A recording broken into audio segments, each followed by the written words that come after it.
Did you know that pension income is taxed as salary under income tax law? Pensioners can also enjoy the benefit of standard deduction and tax rebates. Hi, I'm Annapurna from ClearTax, and in this video, let me give you more details about how to file IT returns as a pensioner. In case of pensioners, factors such as the type of pension, whether or not the pension is exempt or taxable, and the total amount of pension received during the year will determine whether or not they must file their income tax returns. Before I continue, please subscribe to ClearTax channel and press the bell icon to receive instant updates whenever we upload new videos. Now, individuals must file their income tax returns if the total income during the financial year exceeds Rs 2.5 lakh of threshold limit.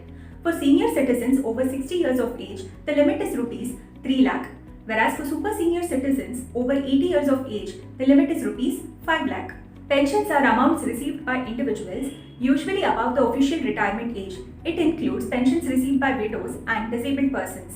These are usually received periodically, such as every month, called as uncommuted pension, or a portion of it may be received in lump sum or in advance upon the retirement, known as the commuted pension.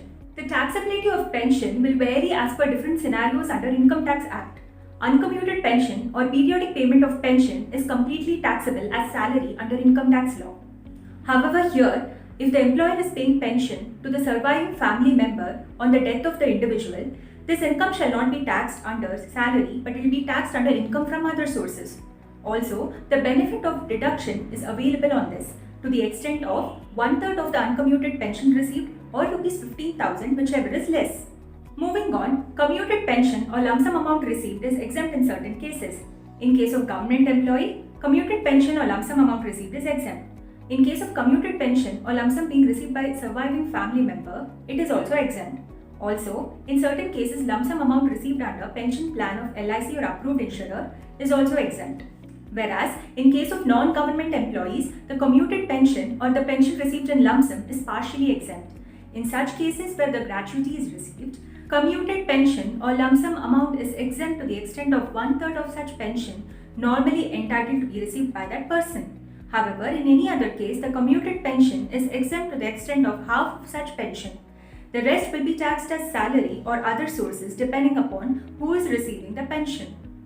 In certain special cases, pensions received are completely exempt whether or not it is commuted. For example, member of armed forces and widows or legal heir of the member of armed forces. As far as income tax return filing is concerned, you must make the selection pensioner under General Information Schedule against the field nature of employment. Uncommuted pension or annuity income that is taxable as salary has to be reported under annuity pension column.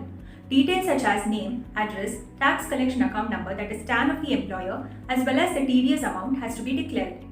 The commuted pension which is exempt must be entered in the field commuted value of pension received under section 1010A under the allowances to the extent exempt under section 10 column.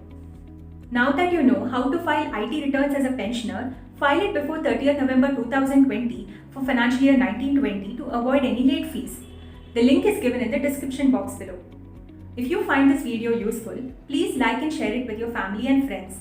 Also, post your queries in the comment section below. Thank you.